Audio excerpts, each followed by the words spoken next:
Good. The whole thing I'm trying to get onto is get people to understand what we are. Mm-hmm. People don't understand this.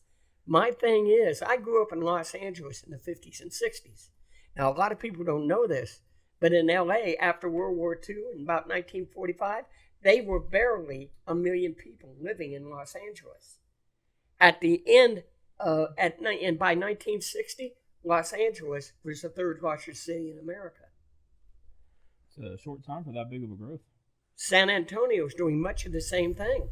San Antonio wasn't that big, not too far back. Now it's the 7th largest city in America, the 2nd largest city in Texas. Sorry about that, Dallas. Aren't we the fastest growing city in the United States? We are the fastest growing community in America. So San Marcos is a big part of that, right? Yep. But I always tell everybody, SA is the LA of the 2000s. And the other unique thing about this is Austin's right there. Austin's in there too, but Austin can't grow anymore. It's stuck. Yeah? Yeah, it cannot. It don't have anywhere to grow. Geographically? Geographically, yep.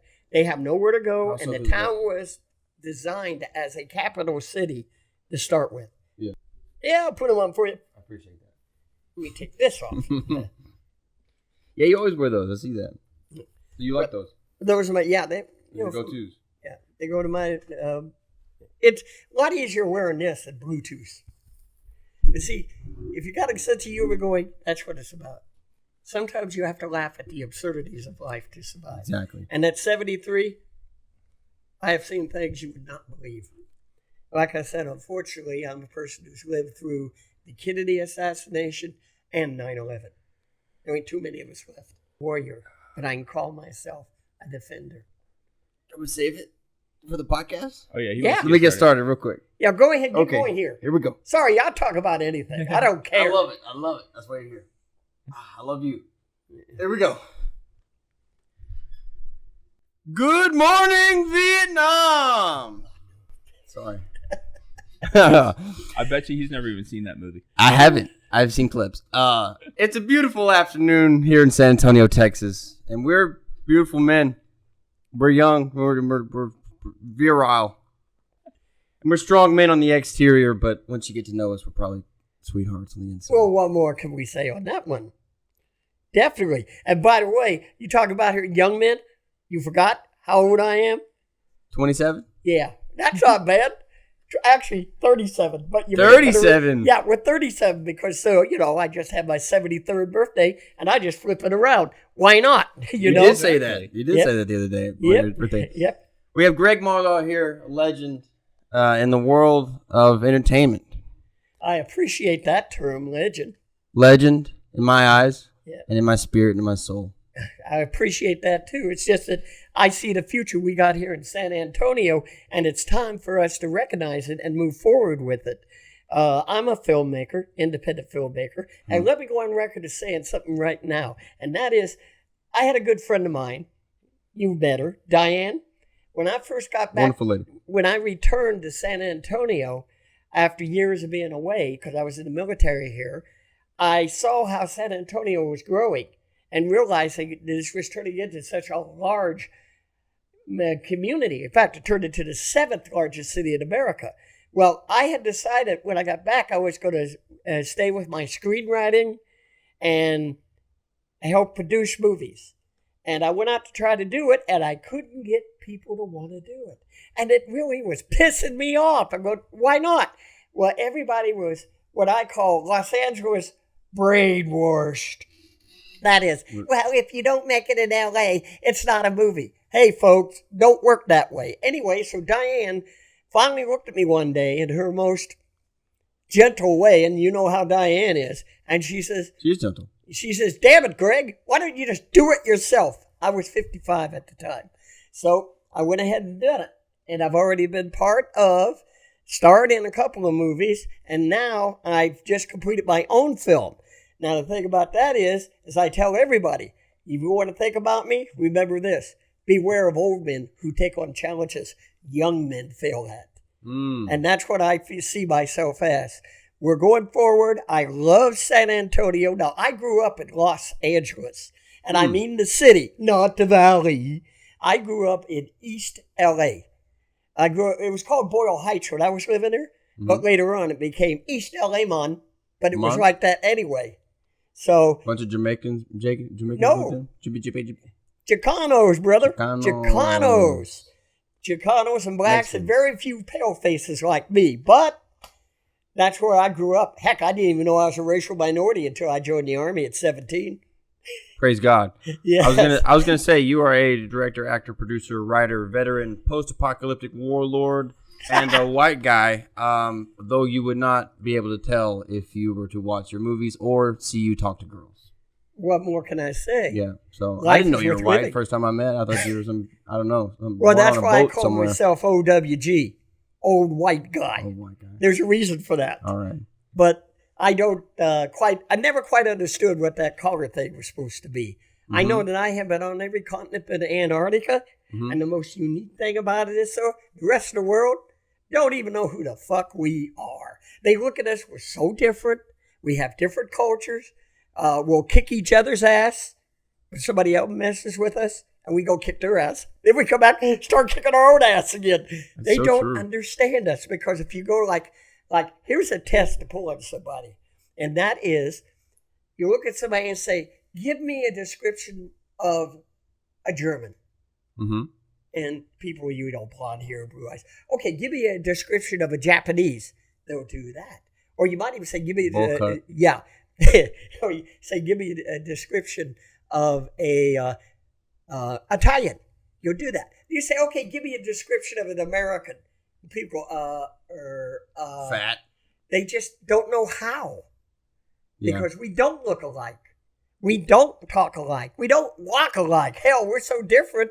It's unbelievable. So San Antonio, by the way, is reflecting that better than a lot of communities I've been in. And the city of San Antonio is growing. And let's not forget one thing. It is the first city in the 21st century to break the top 10 of population. All the other 9 cities all got in the top 10 in the 20th century.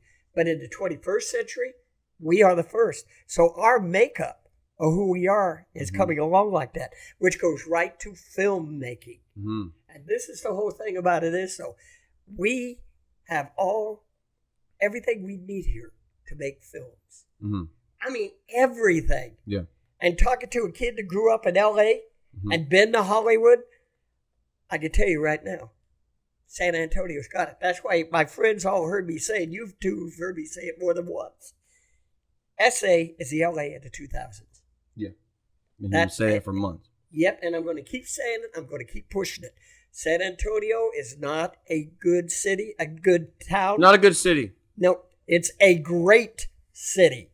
Not a good town, but a great city, because that's what we are now. We are a city, and we're growing. 7th largest in America, and it's the fastest growing community in America. So the makeup of the city is going to be diverse in a different way from all the other communities you've been to, like New York or Los Angeles. Many of the people, the city grew by the influx of different cultures and ethnic groups that came together. San Antonio's not that way. San Antonio has been spreading out like this for a while now, and it's going to keep doing that. So what does San Antonio need now to be the new Mecca of film, or to be a foundation of film? First thing, confidence in themselves.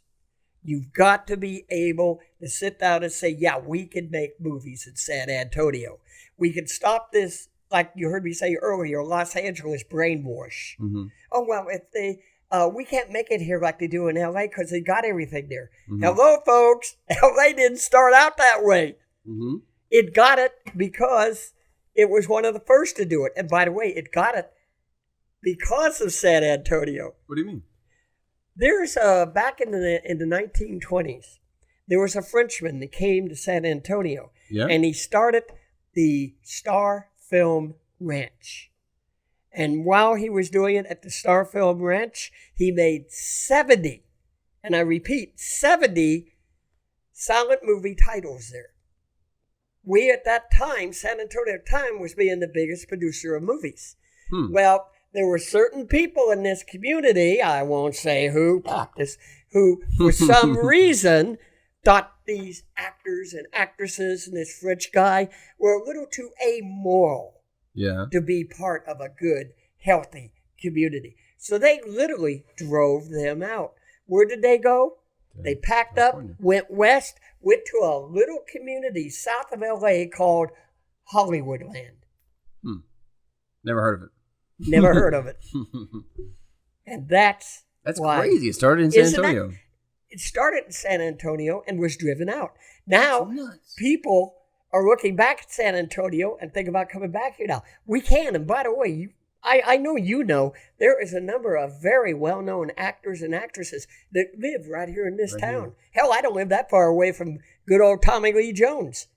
And, everybody says, he lives here? I said, yeah. I mean, after all, you think that accent he has is a fake? Dude. He grew up around here. To get involved with them would be so awesome. Yeah, well, right now, Tommy is a pretty wild man. But I hope someday to actually physically meet him. Yeah. But not only Tommy Lee Jones, there's a lot of other people here. And the thing about it is, though, we were talking about this off the mic, and that is, everybody talks about how Austin is a major independent film center. Well, Austin is, but ladies and gentlemen, don't forget, Austin is a capital city. It is a political town first. It is the capital of one of the most successful states in the Union. In fact, and I'm going to pat myself and everybody else in the back, Texas could be an independent nation with no problem. And a lot of people look at that and say, well, maybe we should leave. We've got everything to be an independent nation. So the governor, I won't get into him, but the governor who runs this state is running something, it's almost like an independent nation. Yeah. So when we get up here, why wouldn't he? Yep. If he had the ability. Yeah, if he had the ability. But the thing about it is, though, is that leaves San Antonio wide open. We have everything from deserts to, believe it or not, a tropical environment to make movies here. And that's why they came here the first. Yeah. In one right now. Yep. I have a question for you. Go for it. I'll talk your head off. That's the way I am. So I will cut you off. I'll just do it. Okay. Yeah, just do it. All right. What's the most beautiful thing that you can picture for you that would fulfill your soul? What's the most beautiful thing in the world to you? Most beautiful thing in the world to me. Well, because of my personal background, racial harmony. Racial harmony. That's right. And that has a lot of influence in your filming, directing. Yes, it does. My latest movie, the movie that I'm making right now, or I'm editing right now, and unfortunately the coronavirus definitely messed us up. It's called Grow Up. Now, never heard of it. Yeah, you never heard of it. Just the token white guy in the movie sitting here in the room said he's never heard of it. Anyway, what it is what I had done was, and I had already been part of a number of movies that we were doing homage to the Brat Pack style movies, which was like, I think you'll be shown to hear it a little bit, Teenage Girl, First Wheels, Colossal Youth, Teenage Girl, Valerie's Holiday. These were all movies set up to give homage to the John Hughes Brat Pack style movies. But it also got me thinking about something. And that was, every time you see the coming of age movie with white kids in it, it was something like John Hughes. But then you see a coming of movie based on black kids, and it's set in the inner city. It's involved crime. Yeah. It's involved drugs. Hello, folks. That's called institutional racism. And I hate it. And now, the reason why I said racial harmony was my dream was I go back, and I was one of the original freedom riders in the South in the late 60s. And freedom riders. Yes, we were the ones that we were called freedom riders. And it really didn't fit us. And one group did it, and suddenly anybody who was taking a bus down or riding the buses in groups down to, like we were going to Vicksburg to help assist in voting registration. Okay. And so WRITERS or RIDERS? what? Freedom RIDERS. Riders. Okay, Yes, gotcha. Writers. I thought it was like So- directing, acting, writing. No. Okay. And so that's what we were there for. Now, that was, remember what I just said, late 60s. Uh-huh. And my dream was by the year 2000, everything we did there would come approach. Yeah. And we would end up with people in that level of racial harmony that we need. Mm-hmm. And that's why I'm making this movie, Mm-hmm. because I want people to see that as an American, that comes first. No, we don't deny who we are. You Mhm. can't do that. Possible. But why do you have to say it? I mean, when I look at some of my black friends, I know they're black. I don't need them to look up and say I'm black, but they're American too. Mm-hmm. And that's why I was saying earlier that I have been on every continent but Antarctica, and the people overseas, they don't understand Americans. We all do not look the same, talk the same, act the same. Yeah. We are so different, and it frustrates the hell out of them. Yeah. I heard Antarcticans were pieces of shit. Dicks. You know what Most the of funny them thing dicks. about Antarctica is? Huh. If you asked anybody what continent has the highest IQ level in the world, Oh, it's Antarctica. you know why? All scientists. There you go. Nice. Give that man a cigar. You know what? For that, this is the best person in the room award. Here you go. By God, put it on. just There earned you go. All Thanks.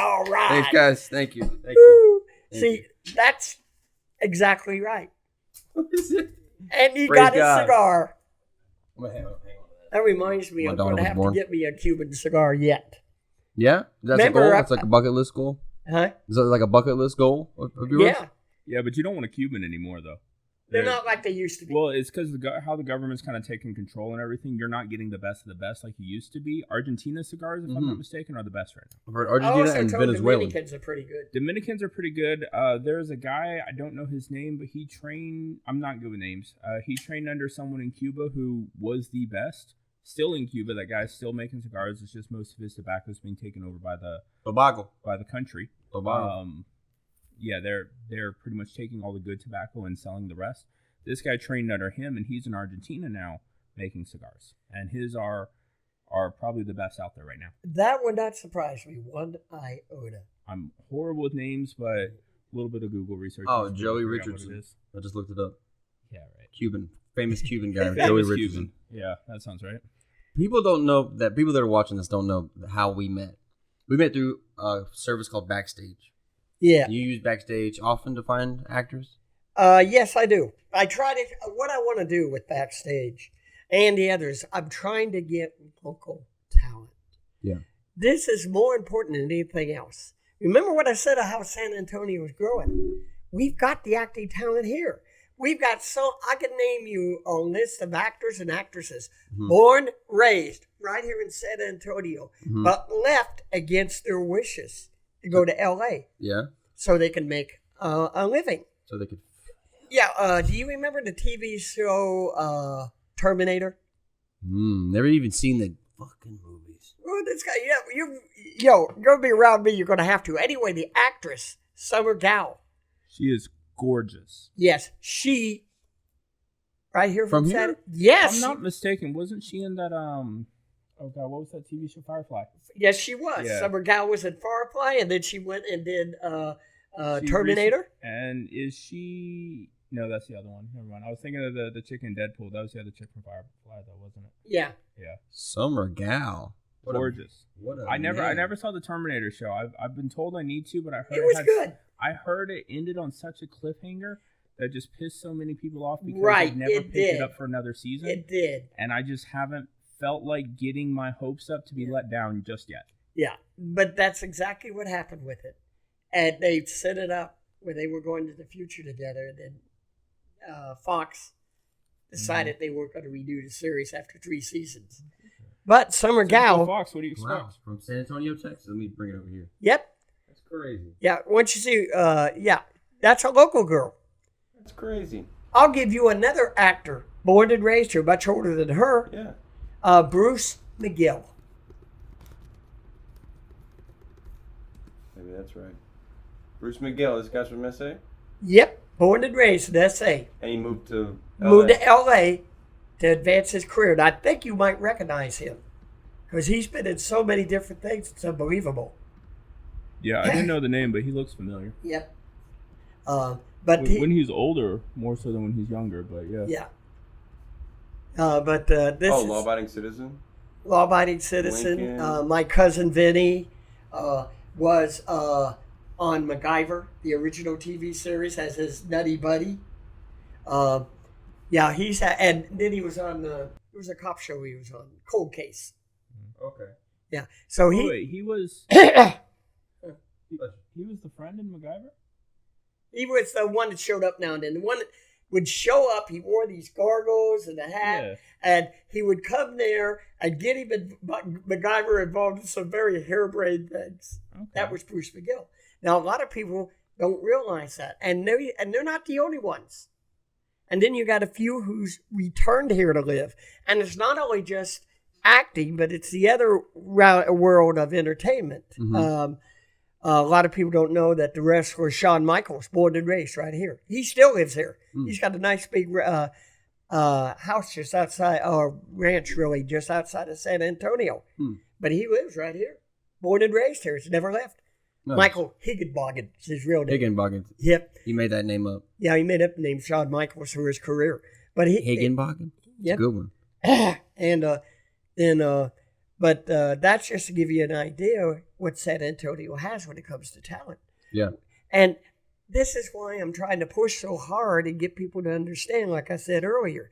I got here, people say, they move at their own pace. After all, San Antonio is a good town. No. We are the 7th largest city in America. Think about that for a minute.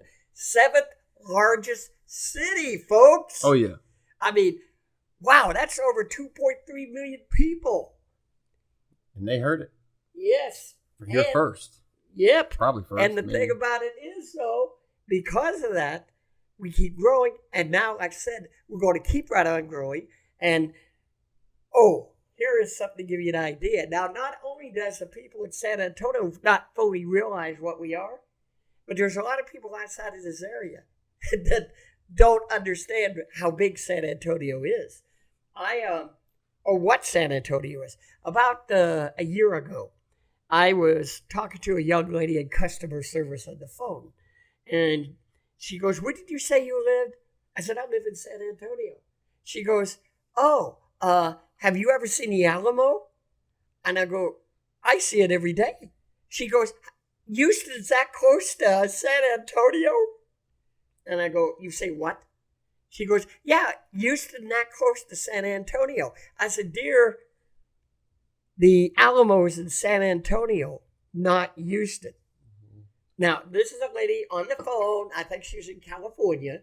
And she actually had the audacity of saying, no, I think you're wrong. I'm pretty sure it's in Houston. White lady? Going, because people get brainwashed. Had to have been a white lady. Yep. Well, there's also a whole lot of people that just don't really understand geography at all. So bad. People are so bad with fucking geography. Like when I moved to Washington, D.C., I was going to school there, and somebody asked me if I had gone to Seattle yet. And I'm like, I'm on the other side of the country. Yeah. I say yes. I just say yeah. Now, here's an interesting thing about that. Prior to me returning to San Antonio, I lived in Seattle. My family lives in Seattle. I'm sorry. No, it's a beautiful city. It is. It is. But here's the thing about it's interesting. I was there in the 80s when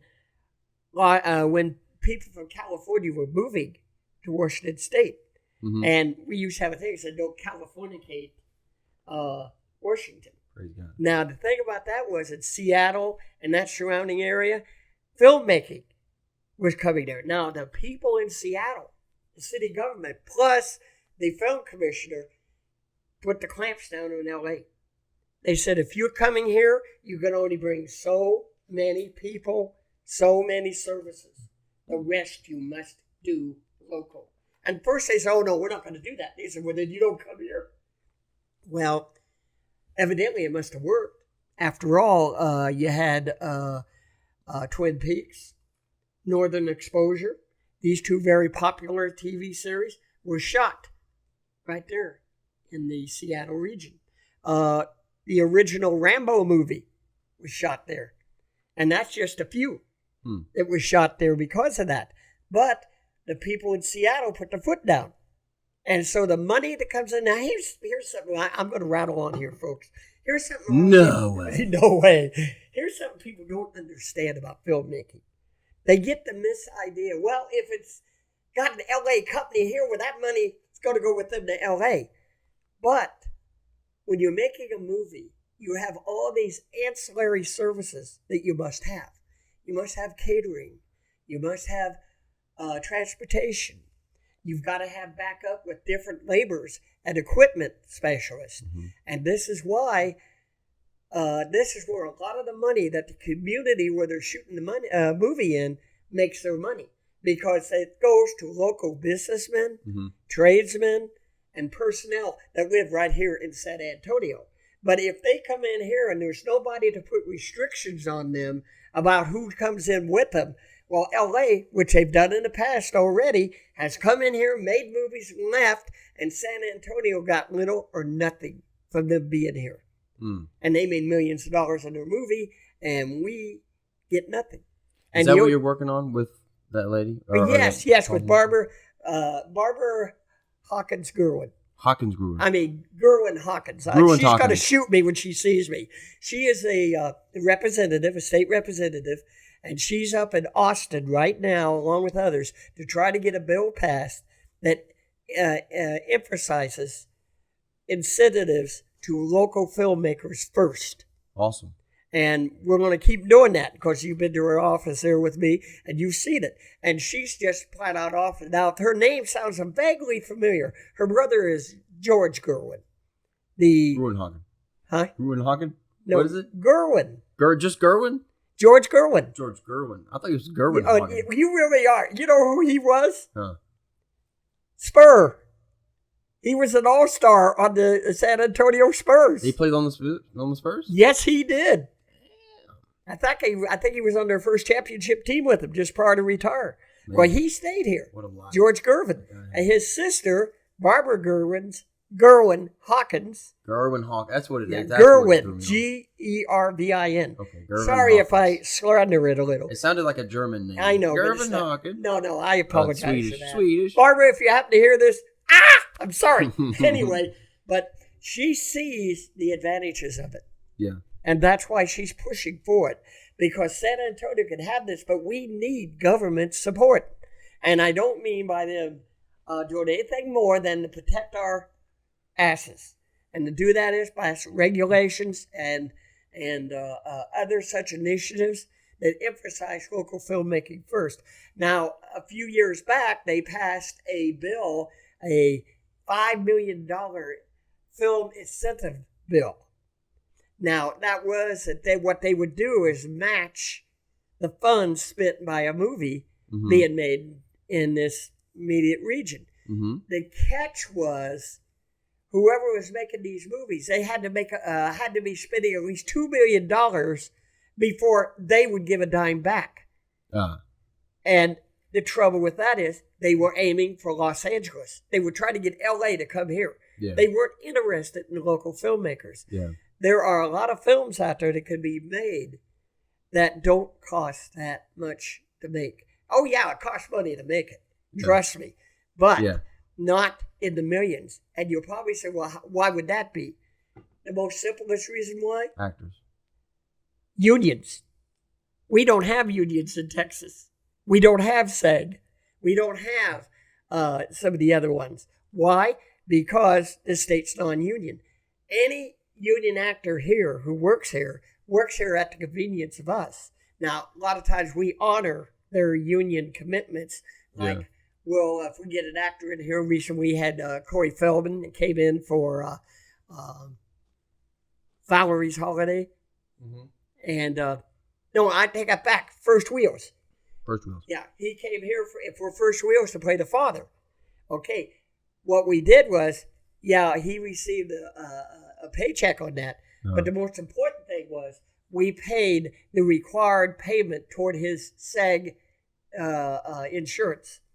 Okay. And that way their SAG says, okay, you can go. As Yeah. long as they get their money, they're happy. Yeah. Now, if you think about this for a minute, here is something that's really wild. Now, keep in mind, Los Angeles is union, 100%. So let's take a scene. You're the cab driver, okay? Where you headed? Yep, and you're sitting in your cab. The star jumps in the back. I'll just take Denzel Washington. And you go, "Where to, sir?" And he says, just drive. You're right. I'm on it. I'm fucking on it. There you go. Now, Albanian also. here's I'm the also crazy Albanian. thing about that is, as a union actor, and now that you've used those lines, you become what they call a face extra. Do you know how much you get paid for doing that? 1,600. Not quite. But last time I looked, it was $538 For that one day. For that one. for 8 hours. 8 hours. Now, unless you're someone like the infamous Ed Wood, you're going to shoot a scene more than one way. So maybe Denzel will jump in that cab there a couple ways that way, or maybe the director says, "Hey, why don't you jump in the front instead?" And they'll start doing it that way. With that scene there, suddenly it's going over 8 hours. And all you do is go, "Where to, sir?" "Right." "Where to, sir?" "Right." Now, once you go over 8 hours, you're getting paid overtime. Now, maybe somebody will say, "This ain't working. Let's come back tomorrow and do it again." Yeah. So you come back the next day, now you're making a brand new $538. And all you say is, "Where to, sir?" "Right." Remember, the cameraman, the boom, the best boys, the ADs, they're all union too. And they get paid that. Yeah. That little scene that I just mentioned being shot in LA would cost around $40,000 to do. Isn't that crazy? Yeah. Now, I know people in this town, if I looked at them and said, "I'm shooting this scene, I'll pay you $300 for the scene." Hell yeah, I'll do that. They do it in LA if they were allowed to, but they're not allowed to. Yeah. And so this is why making movies in Texas is very advantageous, because the cost of making the movies is a lot more inexpensive than shooting it in LA proper. Like I told you, I grew up in LA, and we used to have a joke. We used to say we had some of the most beautifulest homeless people living in LA. Oh, praise God. and the reason why that is, you had all these people coming from all across the country and around the world in some cases, where they came from. They were the pretty people. They were the little diva that everybody attached. "Oh, so ain't she pretty? She's gonna make it." Or, "Oh, look, he's handsome. He'll be a leading man." The trouble is, when you go to Hollywood, beauty's a dime a dozen. When you walk in there, you might be one unbelievably sexy girl. Thank you. But the trouble is, oh, thank you. Yeah, right. No. I ain't that bad off. Anyway, but at the same time, you're competing with at least 1,000 more that look just like you. Yeah. So beautiful women, handsome young guys are a dime a dozen. Yeah, it means nothing. It means nothing. Talent means everything. And that's why I said that's the whole makeup of the Los Angeles Hollywood scene. San Antonio, which is growing up in the same unique way LA did, is becoming the same way. The trouble is, so people want to jump on a plane and fly to LA because they think that's their future, like we showed with Summer Gal. Very beautiful young lady. Born and raised right here. There's another actor in town here I've already worked with on a couple of movies, Jesse Borrego. Okay. Jesse did. He's right there right now, unless we can. Well, I'll do it in post, but I'll Yeah, Jesse Borrego, who was in such things as on the TV show Fame, and then later on in the movie Con Air, where he played the drug dealer. Okay. The one that John Lithgow burned up. Anyway, Jesse was born and raised right here, and he lives here now. And he goes to L.A. because that's where the work is. Yeah. I think a lot of people know about Danny Trejo. Oh, yeah. Danny Trejo goes to L.A. He lives in L.A. half the time, so he can make. But if he can make a local movie, he'll do it. We also have, I mentioned earlier, the TV series Northern Exposure.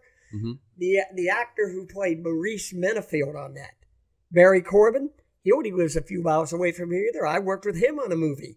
And they are all local folks, and they all say the same thing. We'd like to stay here. We don't want to leave. But we have to bring the filmmaking here, and San Antonio has to grow up. How long? They have to get up there and say, okay, we are a major metropolitan city, and let's go with it. Don't forget, when they had the battle at the Alamo, San Antonio was so far away that they had to take a horse and buggy to go out to get their supplies, and they'd be gone overnight before they got back. Now look up where the Alamo sits. Yeah. First time I came to San Antonio was back in 1966. Oh, getting old. Anyway, I was in the Army, and I came here to get my training as a medic. I landed at, check this out, I landed in Austin because the airport in San Antonio had closed. It was too late to be open. Believe that now. And so I caught a bus and left out about 10 o'clock at night out of Austin. From the time I left there until I got into San Marcos, everything was black. There was nothing there. Nothing. Hardly anything at all. In San Marcos? No, coming up to between San Marcos and Austin. Nothing. It was black. Then as we left San Marcos, the same thing. From San Marcos into San Antonio, everything was black. There was nothing there at all. Can you imagine that nowadays?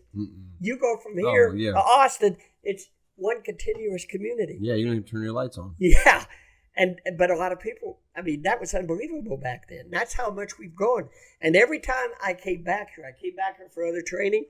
Every time I came back, San Antonio was just a wee bit bigger than the time before. Yeah. And then my friend Diane, who I had met her up in Kansas. She's awesome, by the way. She really is cool. She's 75. Going strong. Yes. Oh, my She's older than me. I would never have guessed that. And retired military. Well, you said something that I know what you meant. Right. It sounded like you said something else. Your mind. We can't say that word. Yeah, you can't say it on it. Yeah, we'll get in trouble. Okay, shame on you. But she's a sweet lady. We love her. I have a question for you. If you go for it. All right. So acting is a lot more than just saying action and cut. You have to organize the whole crew and the cast. I think he's got acting all wrong.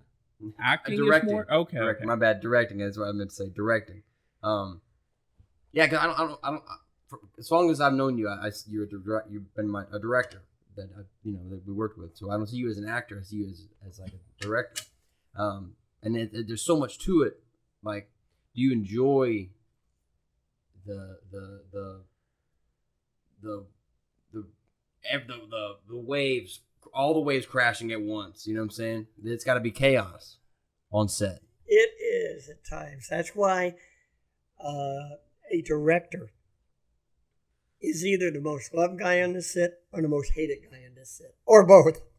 Yeah. Because when you're in charge, you're in charge. And when you say, let's do it this way, you do it this way. Yeah. And there's always somebody who says, well, can we do this? Or can we do that? Or you look over and say, okay, let's bring in so-and-so prop. Oh, we don't have it. What do you mean you don't have it? They're on their way in it with now. Mm-hmm. You knew you should have had that damn thing here 3 weeks ago. Little things like that. Yeah. And they go, well, they didn't pick it up until now. I go, really? But that's what happens. But the rewards. Yeah. The rewards is worth it.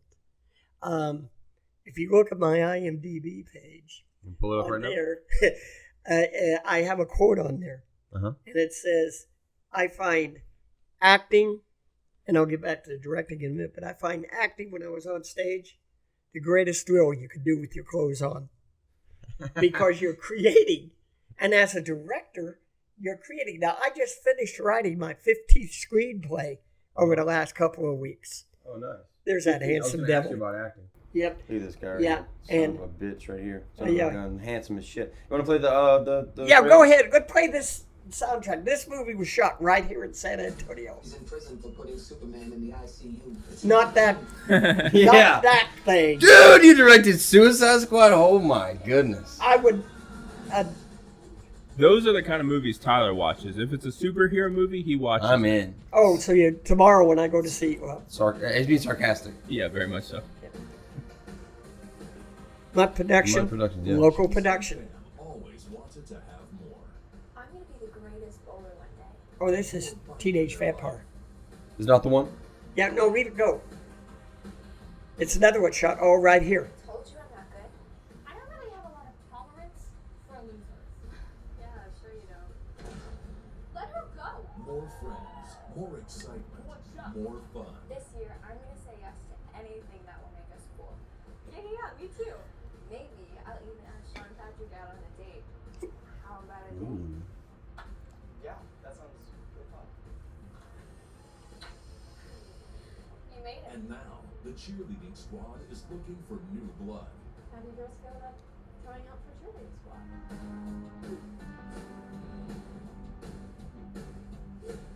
I bet you had a fun time making this movie. Oh, God. No. The young lady, Pervert. And joking. Abby, the young lady there playing the head vampire, Yeah. her. extremely talented young lady, Yeah. and a lot of fun to work with. Cappy, who plays the heroine in this, the one drinking, Oh, in the middle? she was briefly in the TV series The Deputy. Okay. Nice. I'm just so shocked. I mean, I sleep in the same room. I mean, the quality is obvious. I pee in the same restroom as a vampire. Did I tell you I'm having trouble sleeping at night? I think I learned how to control it. The far no. She's got style. Cameo. That was my cameo. Praise God.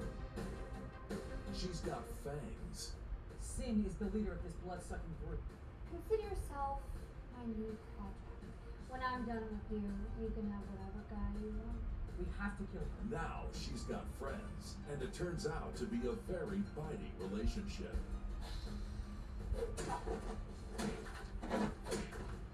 Jace is now a teenage vampire. Damn. It's her turn to rule as the coolest girl in school. Let Claire Tablizo, Jaden Riley Juarez, Gabriela Garcia, Mick Buck, Trace Allison, and Cynthia Frey take you on an adventure in a new film by Aaron Lee Lopez, Teenage Vampire. You're not gonna beat me.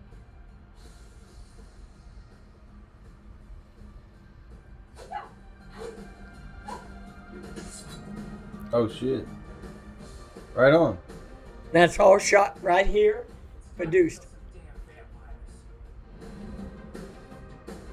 Oh, that'd be good. That Halloween. was 2 years ago. Nice. How often do you try to do one? Every 2 years or one a No, year? we tried like so does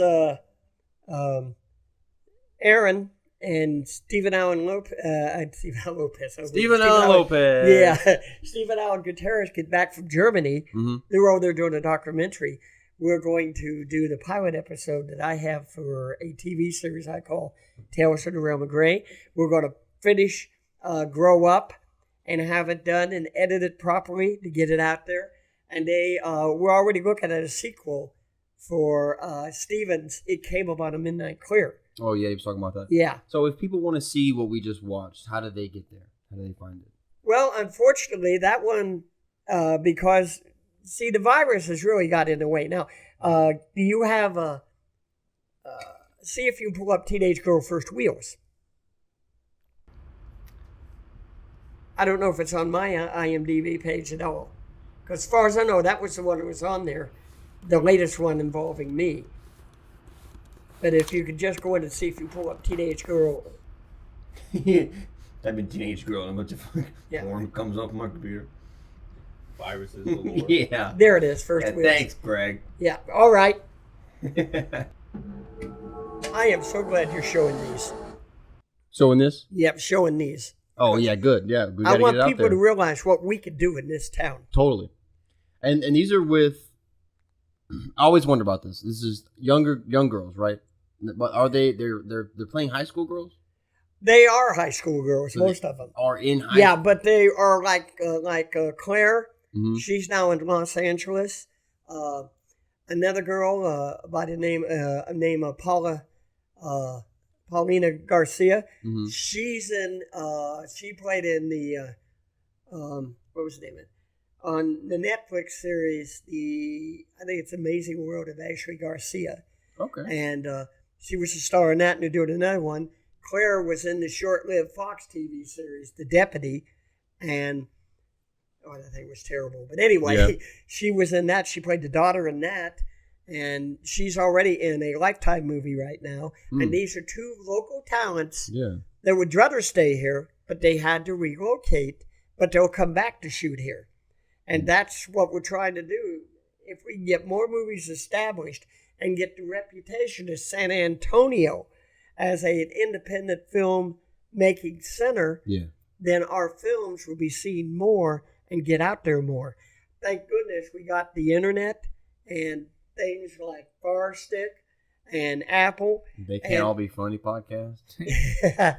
But we're got it going there right now as well. So awesome. This one here, First Wheels, well, that's the one you're putting up, right?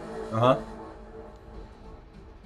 The 1966 Ford Mustang convertible, candy apple red, 289 motor with an automatic transmission. I know exactly how your mind's working right now. And you recognize him. I'm telling you. Corey Feldman. Okay. Yeah, I do. Okay. One of the Coreys. Did you see that? I did it. It passed. School is about to be out for the summer when Alex and her best friend Claire decide to take measures in their own hands. I think you should stop yelling at Randy. Same girls, right? From the other one? If we're gonna get boys to notice us at school, we need a car. This is a once-in-a-lifetime chance for Alex and Claire to become popular.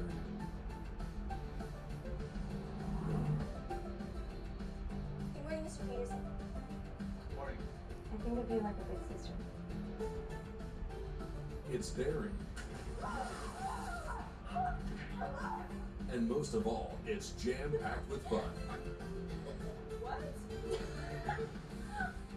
This is the story of two high school band nerds who defy the odds by taking fate into their own hands and breaking all the rules. Cameo! No, I was co-star in this movie. Oh, nice. Good. I was a driving instructor. Awesome. Trying to do everything they can to take Alex's older brother's 1966 Ford Mustang convertible and meet boys of their dreams. You know, I learned a lot about you. If I catch you talking or even looking at my boyfriend Randy, meeting two of my friends here, we're gonna rearrange your face. With fist fights, Well, two Latinas. Of course they're going to fight. a car chase, I'm gonna get you. Of course they're going to drive crazily. and much, much more. Mutt Productions proudly presents an Aaron Lee Lopez film in Teenage Girl, First Wheels.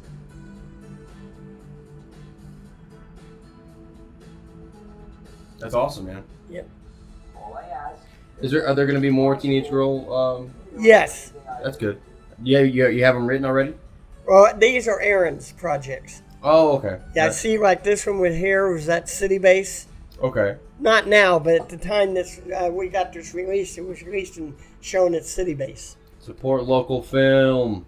Yep, and that's what we're trying to get. And that's See, where we come in. That's what it's about. Well, in summary, it was. All right, well, no. Who's this guy? Yeah, that's Corey Feldman. Oh, you're such a troglodyte. Troglodyte. Ooh. I'll take it. I appreciate it. As you're saying here, and this is all about San Antonio growing up. Yeah. These films, we get to hear. Now, I am a big fan of Tyler Perry. Mm-hmm. Tyler Perry was in L.A., couldn't get anywhere. So he said, screw it, I'm going back to Atlanta. Yeah. They said, well, we'll never hear about him again. Well, let's see, what has Tyler Perry done? Oh, he went back home to Atlanta, started making films there. Believe it or not, his first couple of endeavors was done while he was living in his car. And Really? I believe he has a little company now worth $300 million. No, nothing. Yeah, you know, Nothing I mean, what can we say, right? But he makes movies because he went back home, and now Atlanta and Georgia is very predominant in filmmaking. In fact, you see a lot of movies, you see at the end, you thank the Georgia's film commissioner. It's got that little peach on it. We're at in Georgia. Well, he shoots at Atlanta, but they shoot all over the place in Georgia now. I was going to say, Georgia's gotten huge when it comes to movies. That's because of Tyler Perry. He brought him there. Same thing, too, when DreamWorks decided to locate in Central Florida instead of staying in LA. Central Florida is now a major independent film making center. Sure. Now, Georgia is union, and Florida is union. And then, of course, the other places in New York, they're union, but we're not. Mm-hmm. And that's the whole thing about it. We can make films here at a more inexpensive rate than made there. And as you can see, looking at these, we make quality films. Quality. Super And Corey local- Feldman, Yeah. for fuck's sake. Well, we had Corey Feldman in Margarita Man. Okay. We had Danny Trejo, Yeah.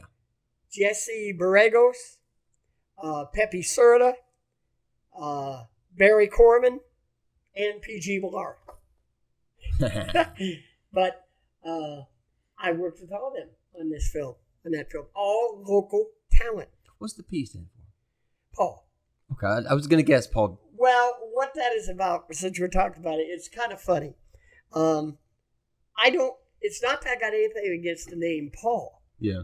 but I do have an interesting story how I got that name.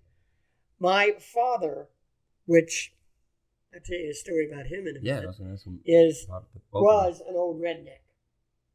He grew up in Aegis, Kentucky, Praise God. which you ever see the TV series? Yeah, I know you probably haven't seen TV series Justified.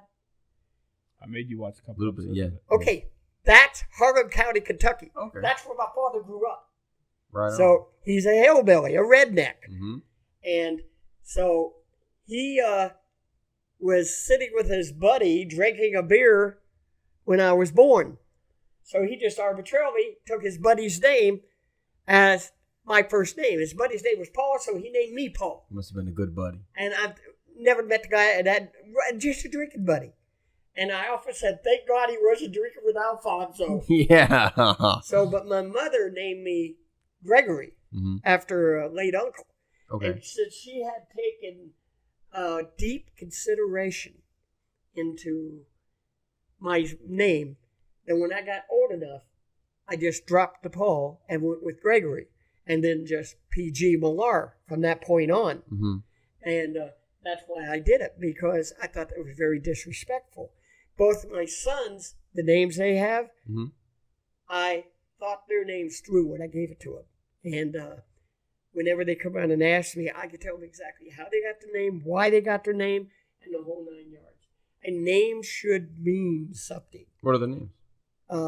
My oldest son's name is Scott Clifford Millar. Okay. And my youngest, he's 50. Let's get him on the is show. Sean DeForest Millar. Now, What, the name- DeForest? DeForest. Okay. See, I actually got that name from the actor DeForest Kelly. Okay. But I didn't name him after DeForest Kelly. I just thought DeForest was a great sounding middle name. It sounds like an urban kid's name, if you ask me. Sean DeForest Millar. But when I was in the military, I ran across people that had names that obviously the parents didn't think them through. Yeah. Tyler Rose. We had a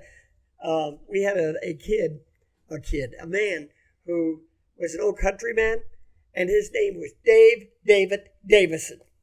That was his real name. That's punishment, man. I mean, it's ridiculous. I was in my movie, Grow Up. Uh-huh. I have a character in there whose name is Harris Cock Slacker. Oh, praise God. And Yeah. that's why he goes by in the movie Antonio.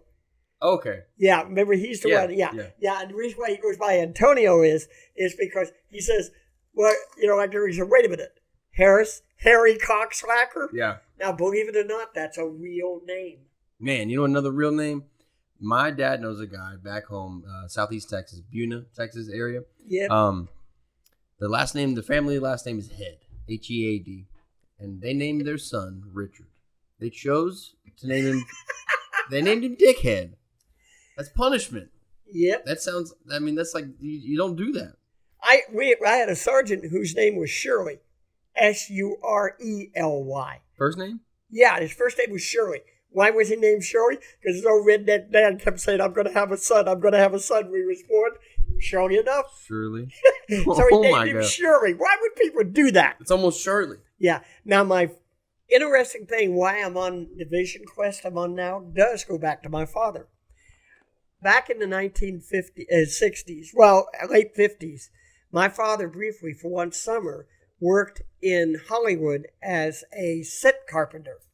And so he'd take me along. Yeah. And the fun thing about it was, here I was there, and on the set of the old TV westerns like The Rifleman, Wyatt Earp, A Restless Gun, and all of them, we would get to play around. Well, many of the kids who were in front of the camera were still kids.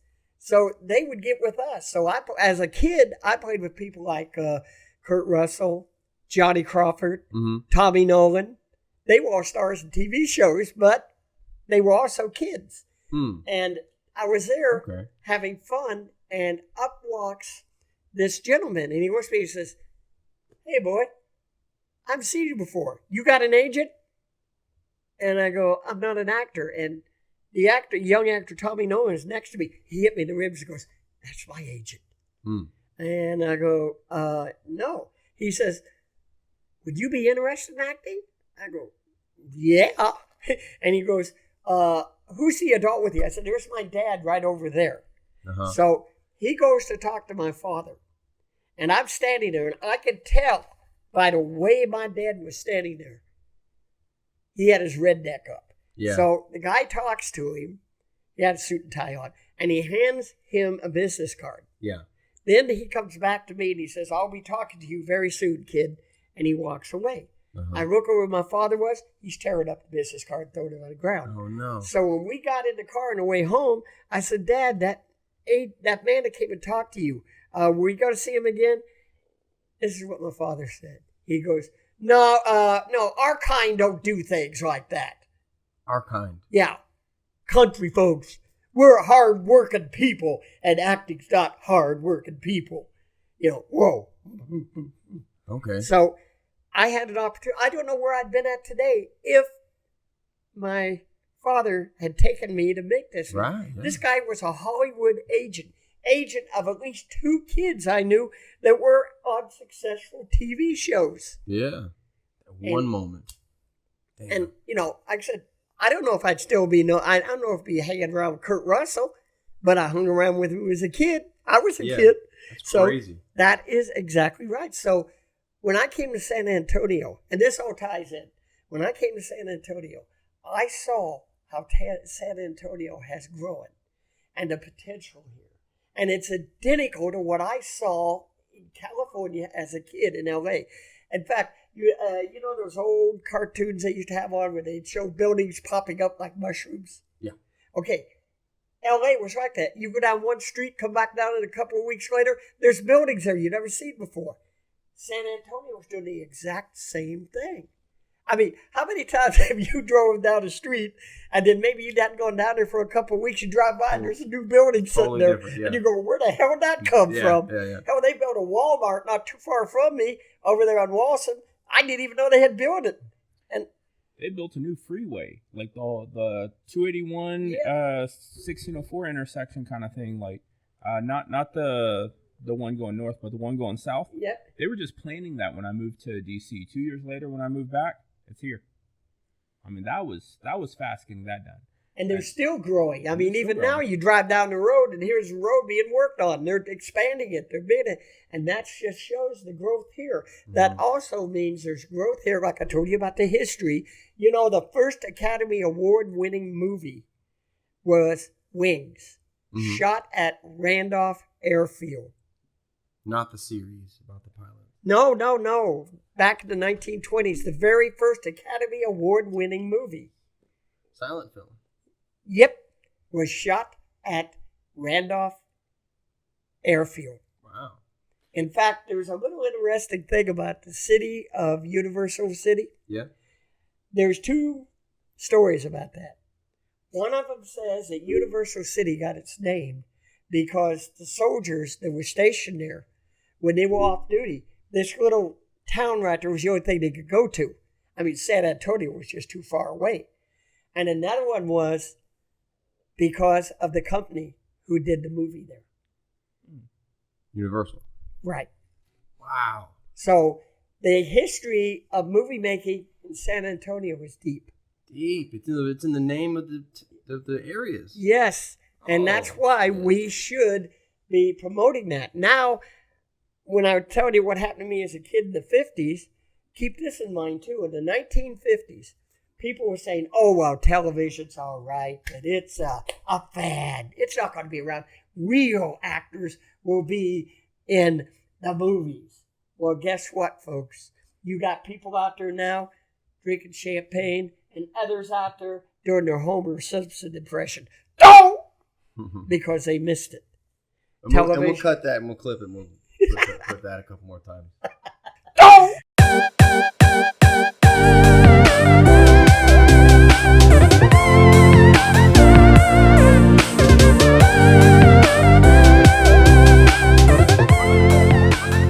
Anyway, but you see, and this is why San Antonio is predestined for this. But we got to do it as a team. But we also have to develop our own identity. Yeah. We are not. Okay, so there's Dallas, whoopee-doo. And people think Dallas is the number 2 city in Texas. It is not. We are. But you have to take Dallas, Fort Worth, to put them together to be bigger than us. Mm-hmm. Dallas is the third largest city in Texas. Mm-hmm. And Austin's the 4th largest city. And Fort Worth is the 5th largest city. Okay. So it takes the 3rd and the 5th largest city to beat out San Antonio. Yeah.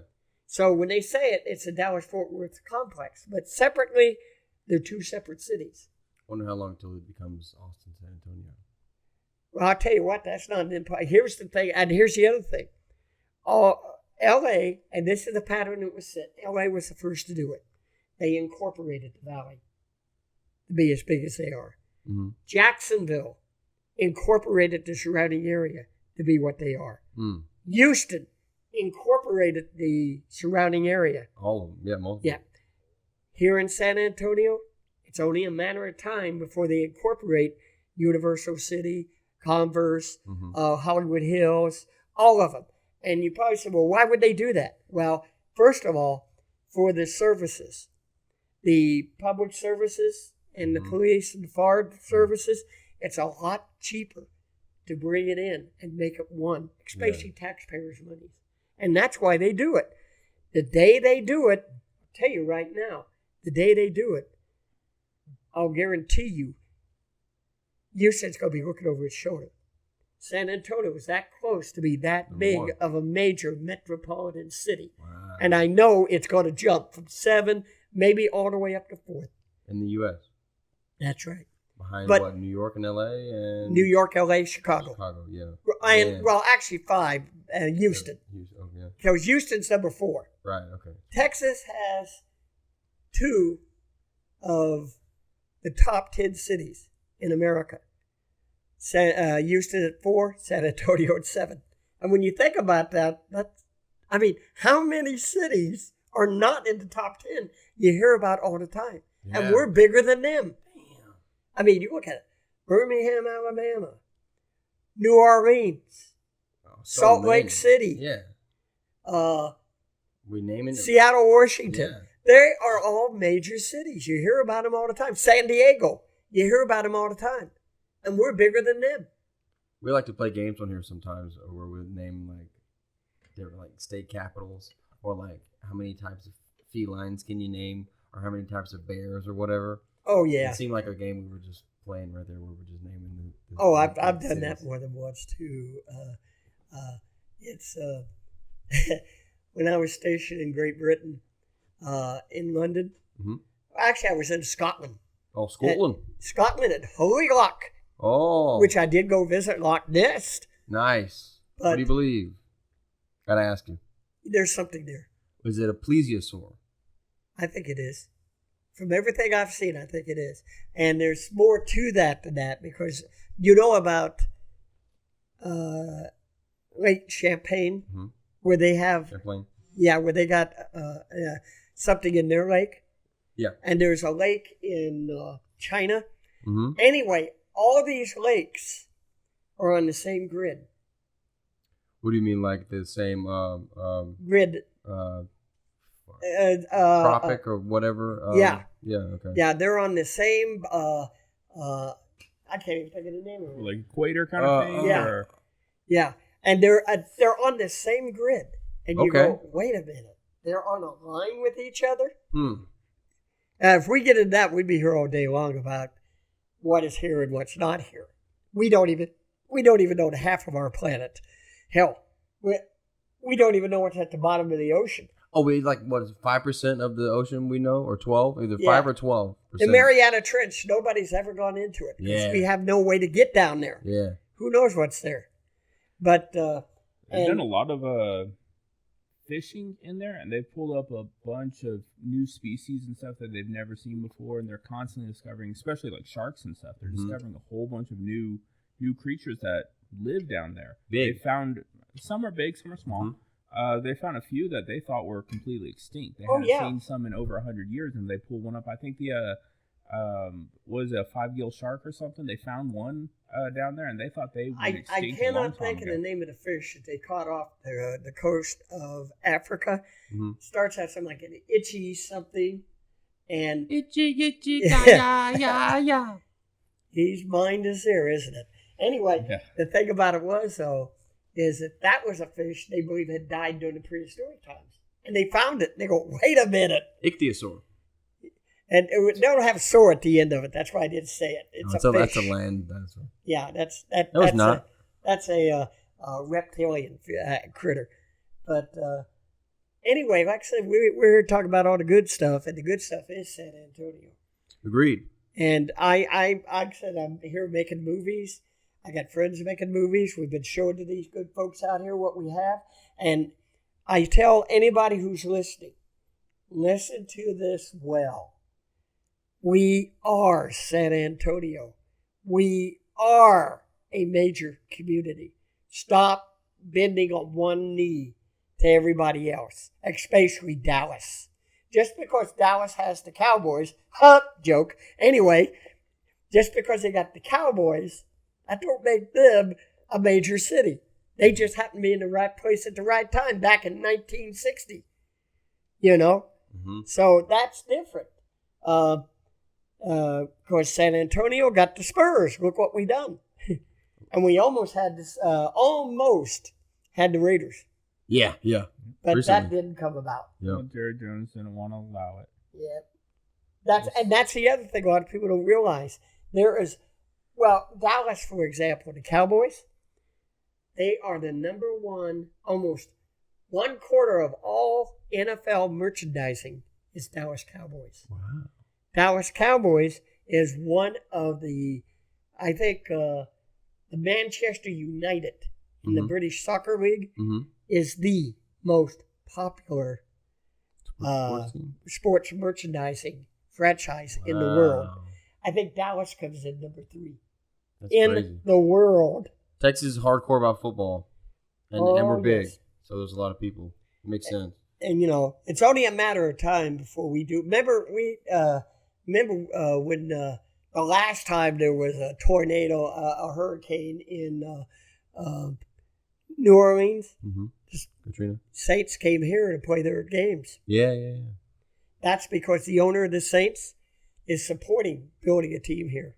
Did you know? I think you've heard of what's his name, Red McCombs, the car dealer. Yeah.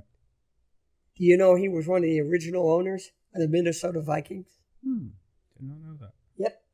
When he sold out, he moved back to Texas. So there is a possibility also, too, which makes me mad, but they say politics don't play with this. Yeah, right. In Washington, D.C., when the Montreal Expos, Montreal.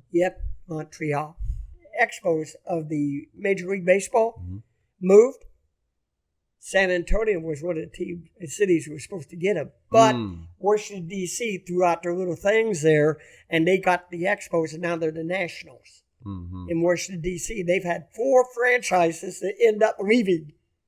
Yeah. And yet they got them, and we couldn't get it because of the image San Antonio has. People hasn't understood what this community is. We're due one. So, We're coming up to it. And that's why I say if we get the filmmaking going in here, like you're seeing here, it's going to get to others.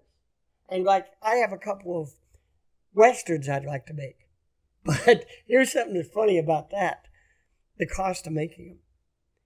As I always tell everybody, you seem to forget one thing. When you're making a Western, we're not somebody has to clean up the horse shit. Yeah. And they don't do that for free. And that's just the little things. Dung beetles. That's where you hire a team of dung beetles to come through and just clean up. But you have people, like, for example, if they were shooting a Western here, you got a number of local people who have the horses and the equipment and the people who take care of the horses. They come in there. And that costs money. That's why period piece movies are harder to make. Yeah. Now, I will say this to anybody who's listening out here. It's a young filmmaker. For crying out loud, don't make a damn zombie movie. Thank you. I mean, these kids make these zombie movies, and you're being an idiot. And here's why. The cost, the special effects. Why make a movie that the special effects has to be on? I mean, I've seen some of these local zombie movies. It's obvious they got plastic on their face, and they don't understand. Don't make it. Make a simple movie. You know, use the KISS method. Keep it simple, stupid. I will say, though, some of those special effects are pretty fucking amazing.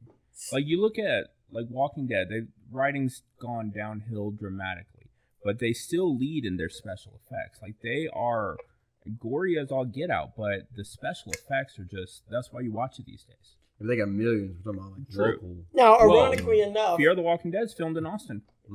Yeah. Now, ironically enough, I'm not a big zombie fan. I've seen zombie movies. You're a vampire guy. Obviously.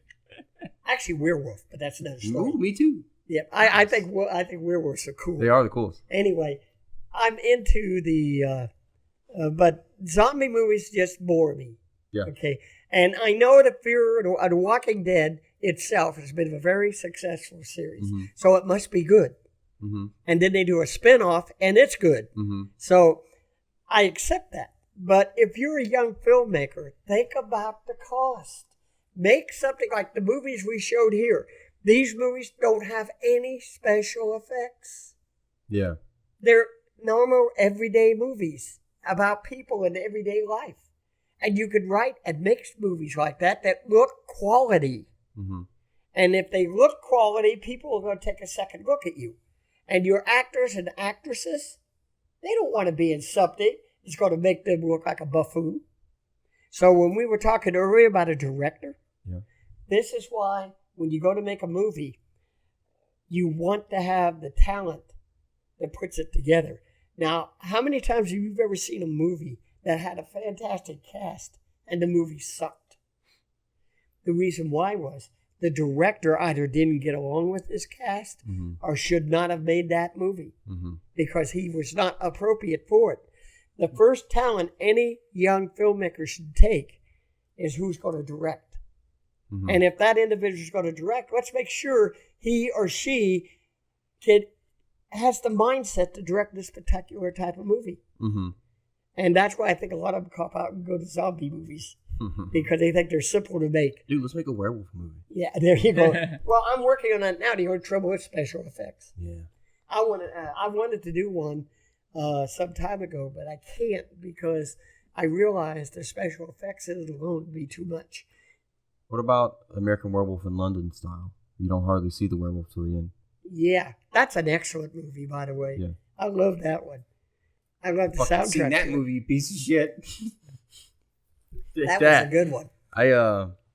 Okay, so you were talking about your dad earlier and how he did not support your acting, young acting career. Yeah. So as you got older and wanted to be an actor, I assume. What I did was I bought into it. I was red, white, and blue. What I mean by that is redneck, blue collar, white skin. Gotcha. That's it. Red, white, and blue, as they call it. Crazy. And the thing about it is, I was like my dad in the sense of saying, oh, darn it, well, I'll never see that, which I would have if he had taken me there. But I didn't. He was convinced, and My mother was the same way. Oh, we don't do things like that. You Mhm. don't want that. Another great one on that too was my mother says, they're nothing but miserable. All those people are. She never met any of them. Yeah. So how the hell would she know what they were like? Thank you for the advice. Right. So when I joined the military, I had already done live. I've already done stage. Okay. So when I joined the military, every base that I went to, I joined community theater. Okay. And I did it. I even wrote a couple of stage plays. Just for fun. And yeah, for the fun of it. And that's where I really got into it. Now, the funny thing about that is, and this is why when I cast for the people for this pilot, for this TV series, Mhm. the people I cast, it's about about 23 minutes on screen. So it's a one scene. So I need people that can do their lines and memorize them. So One shot? I'm sorry to cut you off. But 23 minutes of one shot? yep. Oh my Well, look God. at how many of the old TV series you see. They're only one set. Yeah. Everything's shot in one set That's crazy. because it was cheap yeah. and inexpensive. That's the only way they could do it back then. Wow. So I'm doing it like I said this here. Now, what I did is that I went out and I decided that if I was doing this, let me get on some people which got stage experience. Yeah. And I'll tell you my own experience on that. I had acted on stage in a number of communities. Edward Allan Poe, which I love doing Edward Allan Poe. Anyway, Edward Allan Poe. I did To Kill a Mockingbird, plays like that. Mm-hmm. Well, I didn't know. Now, here's my naivete. So I had gone to Vietnam. When I got back from Vietnam, I said, you know what? Fuck the military. Fuck America. You just screwed me over. I'm getting out. Because I was going to be a career guy. Mm-hmm. So I got out and I went back home to LA and I was going to enroll in Pasadena Community College, which is a big deal, especially in filmmaking.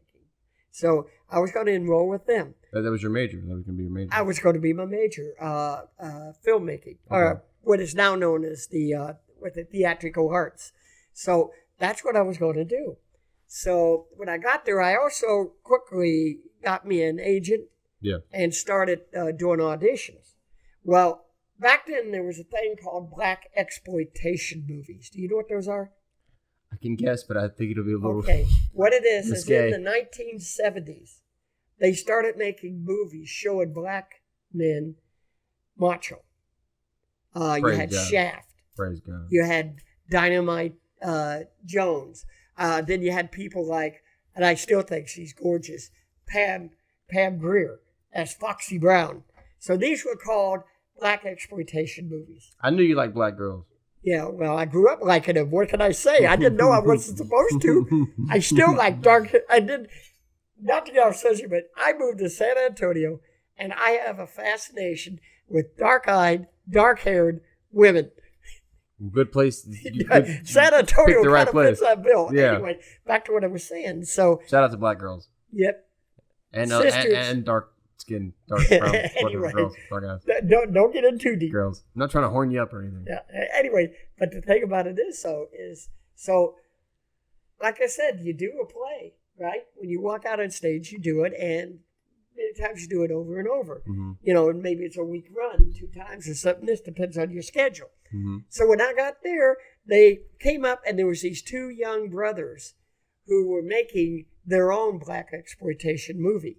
Mm-hmm. And they hired me to come in to play this one scene as a cop. So I'm a white guy playing a cop in a black exploitation movie. I'm a bad guy. Period. Mm-hmm. So my scene was I was to sit down and the actor who was opposite of me, tell you how big he was? He was one of the final cuts of the Los Angeles Rams. Okay. Yep. What position do you know? Well, I'll put it this way. He had arms bigger than my body. Praise God. So he's up there, and they got him handcuffed. And the reason they hired me was because I was small.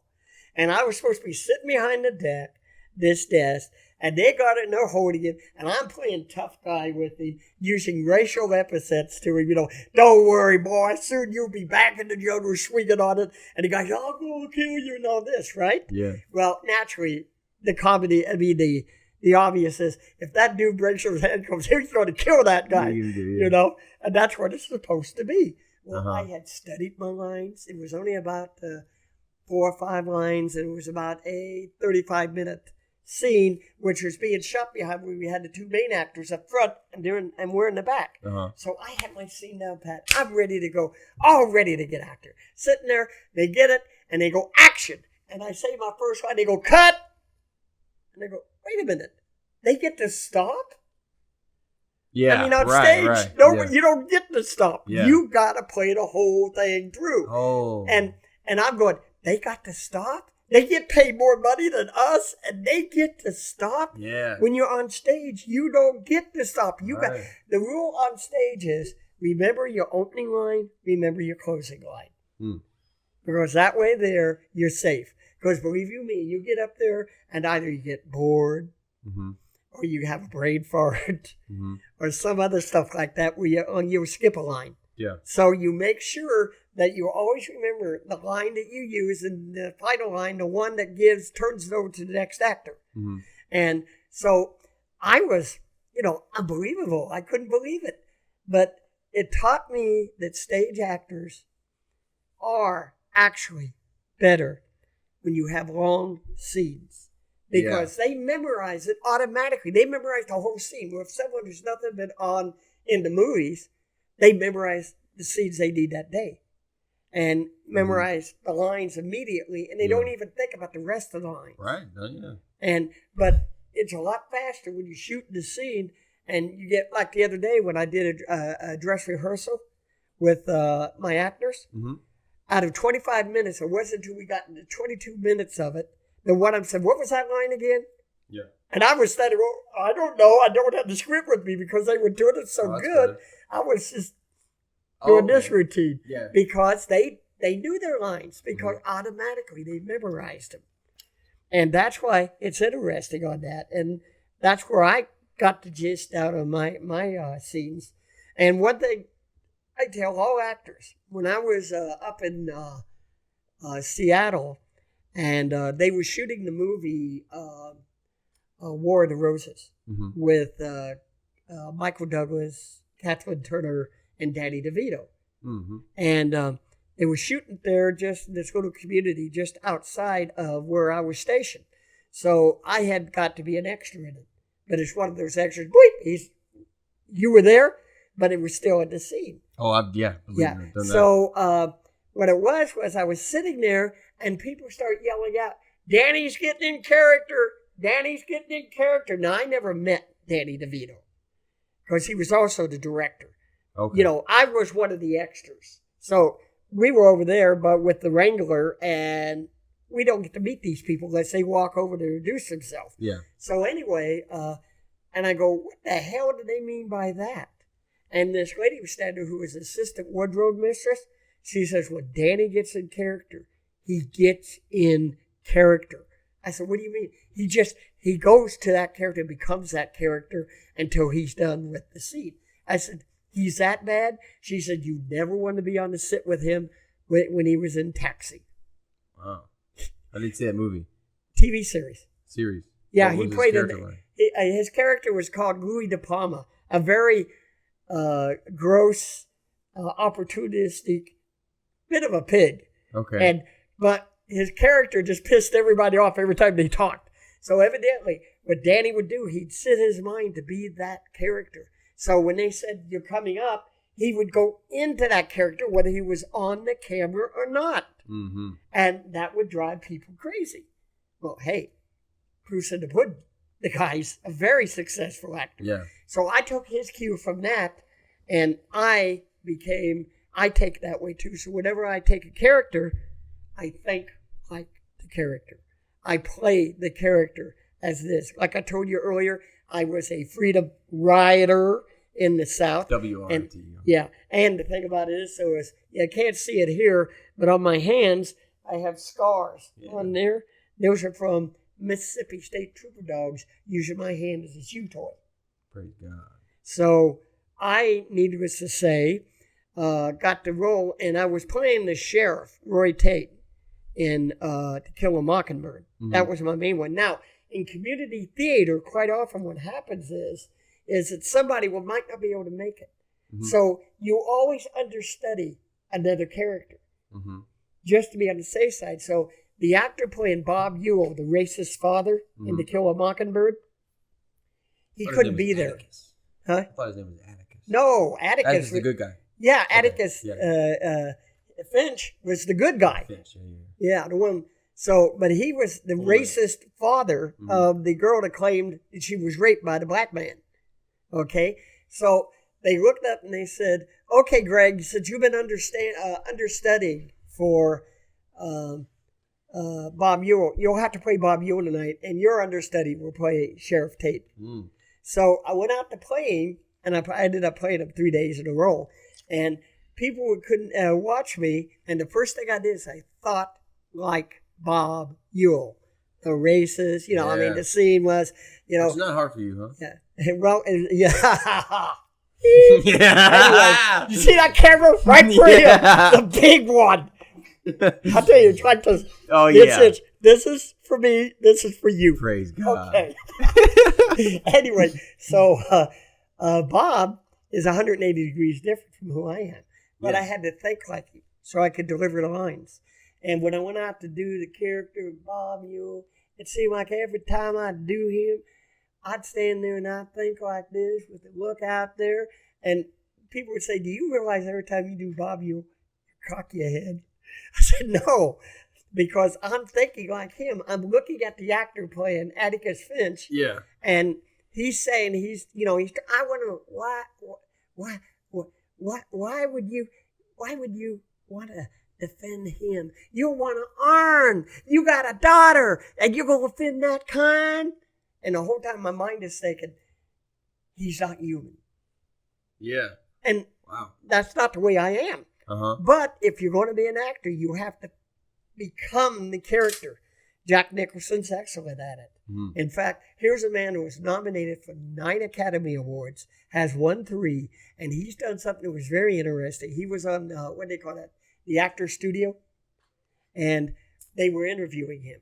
And they said, "What is the one thing an actor never stops doing?" Mm-hmm. Now, remember what his history is. And he Mhm. looked very straight ahead and told the interviewer, learning. Learning. Okay. He needs to learn, but he says an actor never stops learning. As actors, it's our job to become part of the character, Yeah. to be the character, to learn it and play it. And that's what I was going to get to, is the fact that a lot of young actors, like, for example, one of the screenplays I have for it Uh-huh. it's called Two Ordinary Joes. Oh, yeah. And in it, it's an homage to the 1940s buddy style movies. And in there, you have a bartender, and the bartender is gay. And the fun thing We have about a gay bartender right here. okay, anyway, but the thing about the gay bartender is he loves to play. He is not a feminine gay, but he loves to do that. What he does is, like, he was there talking to him, and the two guys come downstairs because the woman that hired him is this sexy woman, right? And he comes down and says, and they look at him and they said, "Did you see Leslie, did you see the girl, the woman that wearing the black outfit?" And he goes, "Oh, yes, I saw her. I saw she had such a titillating personality, and it was obvious she was hunting for something very low class. And since I knew you two were hunting for a client, I sent them up to see you." And the one looks over and goes, "Leslie, why you talk like that? We know you're not a feminine." He goes, "Yeah, but the tourists love it when I do it." That's awesome. You wrote that? Yeah. That's a good character. Yeah, but that's the way he is. Yeah. And he puts on the act. But he's just, in fact, it turns out he was an ex-paratrooper. But the trouble is, nobody realizes it. Uh-huh. Well, but strangers don't know him. And as soon as he realizes a stranger, he puts on this character. But I learned about that. I met people like that when I was a kid growing up in L.A. Okay. And so I add that, and that's the other thing. The most unique thing about being a writer, screenwriter, or any type of writer. I wrote a novel, but unfortunately it never went anywhere. But as a screenwriter, it's also the same thing. First rule of writing, write what you know. Mm-hmm. That's why a lot of these young guys, they get up and they write a zombie movie. Why? What do you know about zombies? What do you know about the cultures? Write about something you know. First thing I wrote about was two older men who had retired, the two ordinary Joes, about two guys who retired from the military. When they were in the military, they were part of NSI. That is the predecessors to NCIS. They were NSI, Navy Security Investigators. Mm-hmm. And so... NSA might have been a good one too, though. Yeah. And the thing about it was, well, they were retired Navy. Mm-hmm. So they were NSI agents. And so when they retired, what they did was they decided to go ahead. And here's the thing about I did with it, the characters' names. One character's name is Joseph O'Higgins. The other character's name is Jose Velasco. Joseph McHiggins? O'Higgins. O'Higgins. Joseph now, O'Higgins. Here's the catch on that. Joseph O'Higgins is the Latino. Jose Velasco is the Anglo. Yeah. And here's why I did this, because of America's culture. Okay? There is true story. If you look in South American history, there was a man by the name of Pedro O'Higgins, who was a big liberator of Argentina, Chile, and in that area from the Spanish. Mm-hmm. But his name was O'Higgins. And to this very day, you've got the family name of O'Higgins in places like Chile and Argentina that's very prominent. That is the family name. Everybody there's Latino, but yeah. Okay, so what I did was with his character was he moved to his father was Argentinian and his mother was a Latino. She was a Tejano. Uh-huh. Okay, so when he was born, his last name automatically was O'Higgins, but his mother didn't want to name him Jose. Mm-hmm. So she decided to name him Joseph. So that's how he, as a full-blooded New World Latino, has the name Joseph O'Higgins. I got you. So for Jose Velasco, his was a little bit different. His father, his family comes from Spain. Uh-huh. They came over when there was the influx of colonizing America. Okay. And his family came from Spain and colonized Florida, and later on came and moved to Texas to live. Now, his father decided he wanted to get his family back to their roots. You know, their name was Velasco. So he decided, I'll name my kids with Latino names. There we go. But the only Latino names he knew was from TV and commercials. So his first son's name was Ricardo Velasco. Uh-huh. That's from The Old I Love Lucy. Then he had then he was born. Joseph O'Higgins was born. But the only name, not Joseph, but Jose. Yeah. The only name his father could think of, and he named him Jose Cuervo. Nice. And then he says, I've got a sister by the name of Chiquita. Do not ask me what her middle name is. It's not bad. But it's all part of the characters in this, because they get caught up in this thing. Has to do with they became private detectives to add on to their retirement checks, and the only thing they intended to do, because in real life, private detectives usually do things like follow unfaithful spouses. So like what Jose says, he says, yeah, we make a living out of taking dirty pictures, and that's it. Well, when this heroine comes in and hires them, she hires them to follow her husband, but she doesn't bother to tell him her husband, whose name is Robert Luis Santaman, is a local gangster. He's known as the grandpa gangster, and they don't know that, and they accidentally take pictures of him when he kills a guy, has a guy killed. Okay. And so now every time they try to get somewhere to get something done about it, they just keep falling deeper and deeper into the hole. You go deep with the backstory. Yeah, well, you got to. Whenever you write, you got to have a backstory. You've got to know your characters because, for example, when I wrote my novel, and I really wanted to get it going, but yeah, unless you go on a 3-state killing spree or do something special to the President of the United States, nobody wants to publish your book. So it's impossible. One time I had over 500 rejections.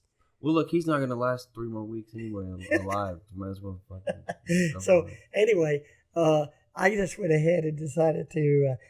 somebody told me, Diane, hey, why don't you just do screenplays?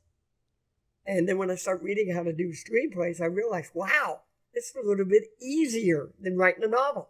Because when you write a novel, you got to explain everything out into it. You got to paint the picture. When you do a screenplay, you set up the picture and the director paints it. Mm-hmm. And that's why who you have as a director is so important when you do things like this. And that's why I always say, get up here, get done, but when you do it, organize. Organize like you need it. Organize like you want it. Mm-hmm. And the other thing, since I just thought about it, is one of the biggest problems I have in this town, certain individuals say, oh, well, we don't really have to worry about that. We're not professionals. Why are you making this if you're not a professional? You're a professional. First of all. Well, you're not if you say that, but you should be. First of all, being a professional is a mindset, not a paycheck. And that's the thing that makes me mad. When I first come to this town, there were people running around here making movies, and they were shit. There's no other word to put for it. And what got me in trouble was some of my acting friends I met.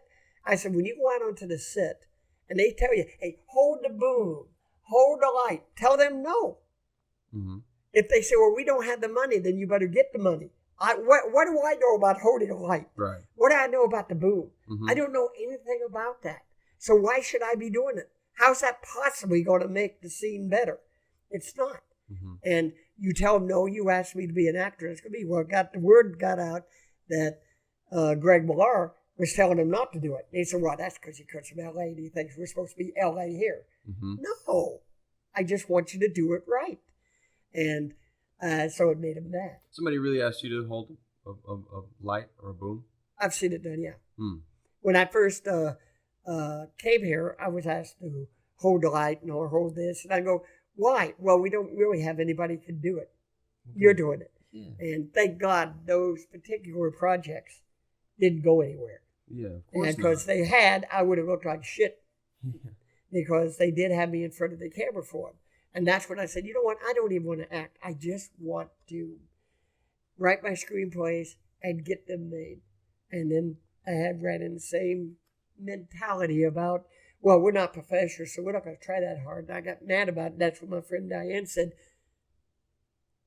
you make the damn movies.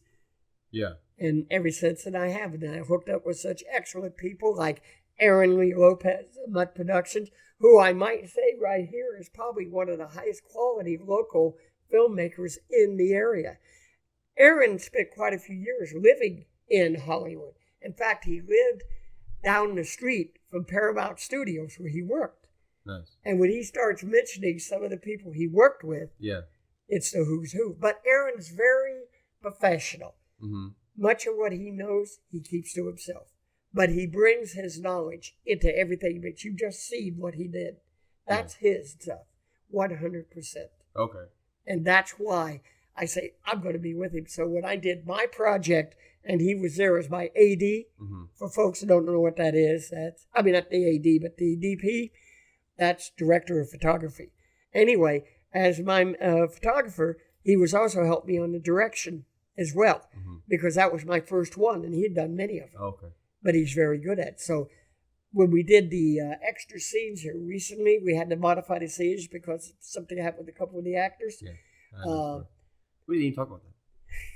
We didn't even get into it. No, I said, because I want to stay away from it because I don't want to name names. Okay. I just say that that was the other thing, again, this mentality about professionalism that comes into play. In this case here, what happened was I had 2 actors who pulled out on me.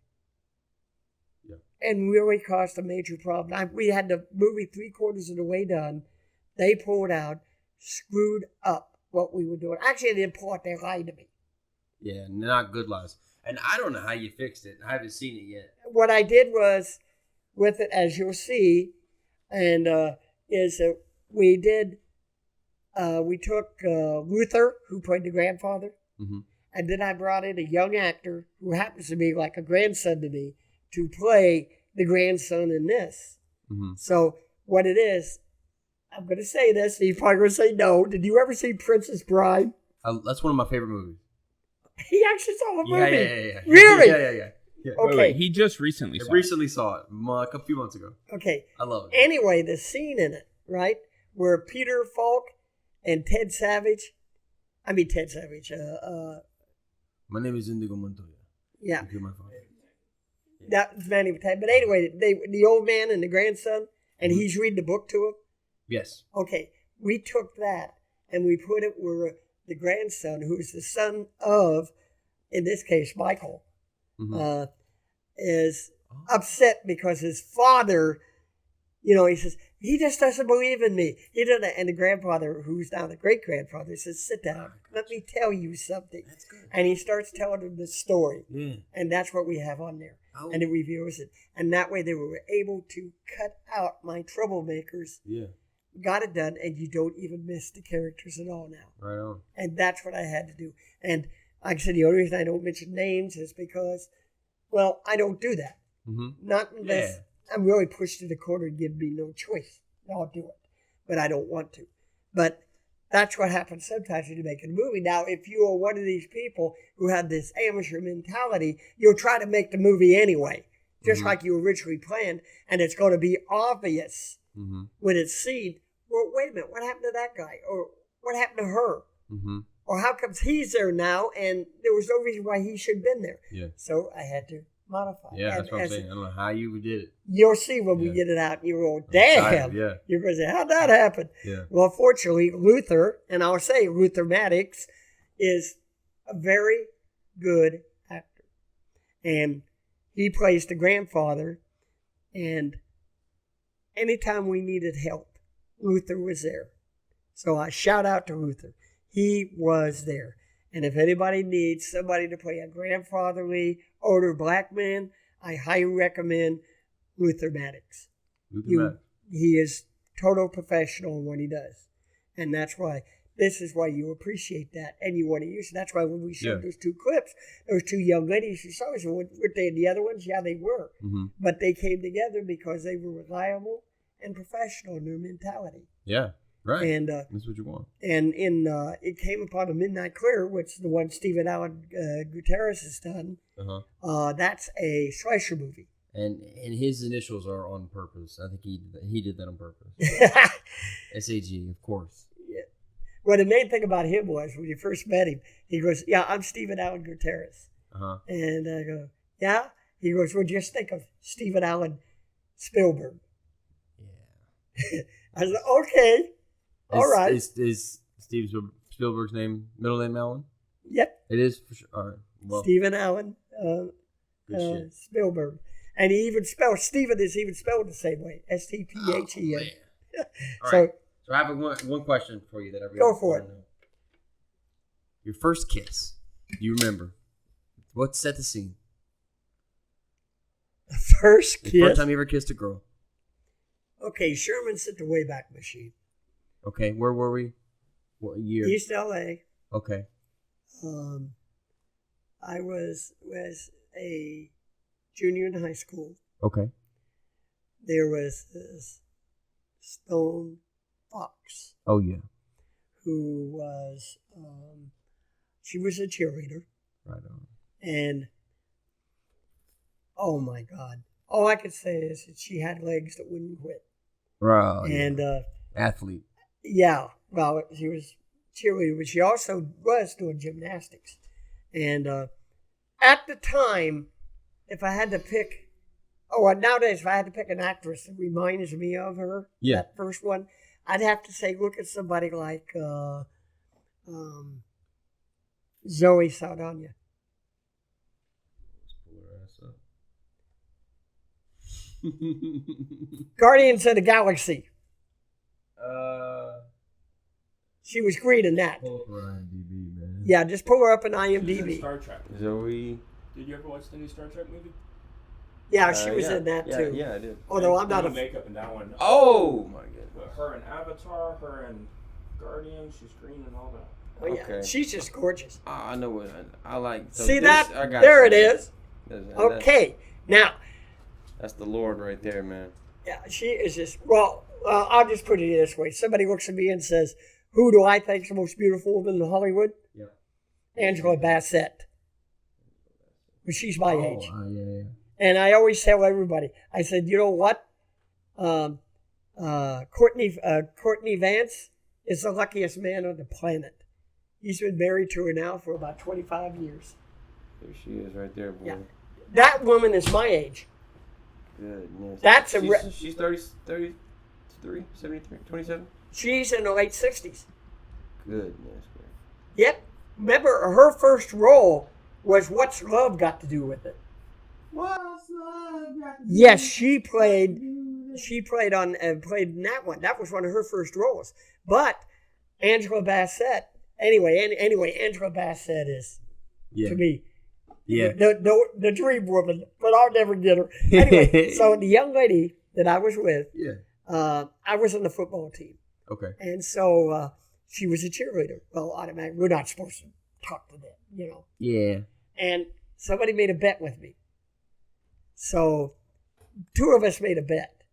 Who would get a chance to take this cheerleader out? Uh-huh. And my friend, whose name was Eddie, had on a tact of a bull elephant in heat. And the cheerleader, whose name was, I want to say Jean. It's been that long ago. But she was classy. And so he walks over and talks to her and tells her about, starts hitting on her. And you can see she's going, oh, God. Doesn't like it. Oh, God. Come on, can't you do better than that? And he could. And nothing happened. And he says, okay, if you think, you go over there and see if you get a date from her. I just walked over and looked at her and said, I have a bet that my friend Owen and I, one of us will get a kiss from you. Ooh. And she goes, you're not going to try to play a game? I go, no, you're too smart for that. Uh-huh. I'm not going to play a game with you. Damn. And she looks at me and says, so what do you want? I said, what I want's a very nice kiss. She stood up, looked at, we're in the middle of the cafeteria. Okay. Throws her arm around me and gives me a deep French kiss. No way. I still remember that kiss this very day, and I'm going, her, thank you. Yes, sir. Anyway, I was going, I was speechless. That's awesome. Me being speechless. And this was your first kiss? That was Yeah. Okay. I had to walk away for a That's little bit. awesome. I kissed her, and we talked later on, but she never dated football players. But the thing about it was it was awesome. I ended up dating her cousin later on. Mm-hmm. And her cousin was just as stone fox as she was. Her whole family were foxes. You know? I mean, I always said when it came down to her family, and they had to turn back then, Black is Beautiful, all they had to do was put her family's picture up. Praise God. Because, I mean, both the men and the women were all the type you'd expect to see on posters. Oh, yeah. Yeah, I hate that. You look at they were all beautiful people. That's awesome, man. And so, but when she laid that kiss on me in the middle of that cafeteria, and I mean a French kiss, I'm going, I naturally, when I realized what she stood, you damn right I took the kiss. But that was my first kiss. That's awesome, man. And they like to start, and then that's because of that, her cousin, and the other girls knew about her. So the word, I mean, naturally, in high school, in the middle of the cafeteria, naturally, they was going to spread like wildfire. So I didn't have a problem for the next 2 years getting a date. That's beautiful, man. And I ended up with a cousin for quite a while. And then she went off to Southern University. And I joined the Army. Southern California? No, right here. Oh. The Brack School. Okay. The Brack University, Southern University, right down, I think it's on the other side of Houston. I never heard of it. And I'm from that area. Southern University. Black school. It's one of the prominent black colleges. I went to a black college in close to Houston. It's called Lamar University. It's in Beaumont, Texas. I know where Lamar is. Yeah, I went to for 5 years in Lamar. Funny thing was when I was 5 years. when I Fraternity for 5 years. Yeah, when I was in college, I took Black History, and it was funny because when I went back to college, I had to take a break in my studies. Mm-hmm. So when I got retired for the final time, I returned to college to get the final credits I needed. Well, they had one that was Black History, and when I was in the first time, there was no real Black History classes. So I took it.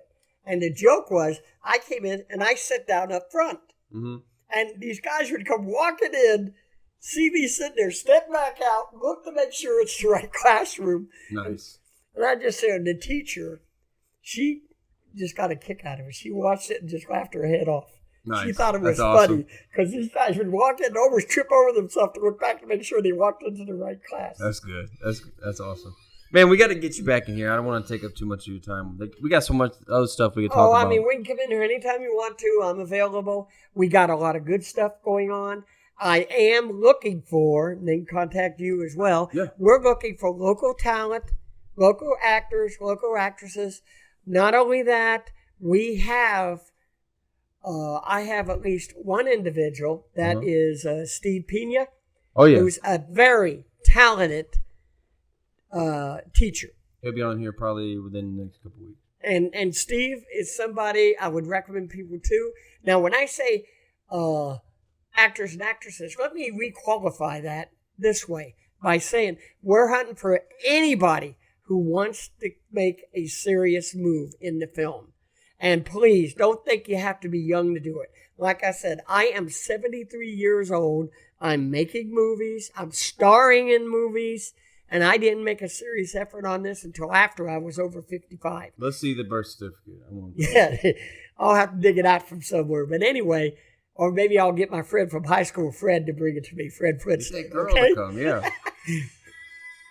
We're gonna be now. Hold on. Sorry, folks. You can answer it. Nope. It's a spam call. Of course. But you know what I do with those when I get them? If they're outside of Texas, I answer. Let it sit. No, I answer. When I see it, I answer it. Bear County District Attorney's Office. Can I help you? Oh, hang up. Nice. That's good. And that way, I never see the number again. They'll delete the number from the list. Yeah. That's a good idea. Yeah, Do that, if it's anything outside of Texas, I get cold calls from Podok, New Jersey, Iowa, somewhere, and I'm going, come on, I've never been there in my life, so why are they calling me? Right. But film, entertainment, so we're hunting for people who really want to learn film. Anybody that can do this.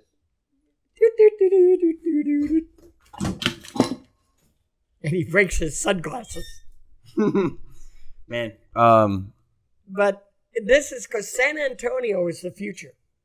San Antonio, like I already went through this with, 7th largest city in America, the fastest growing community in America. We have a history of filmmaking here. Let's make it happen. Let's make it happen.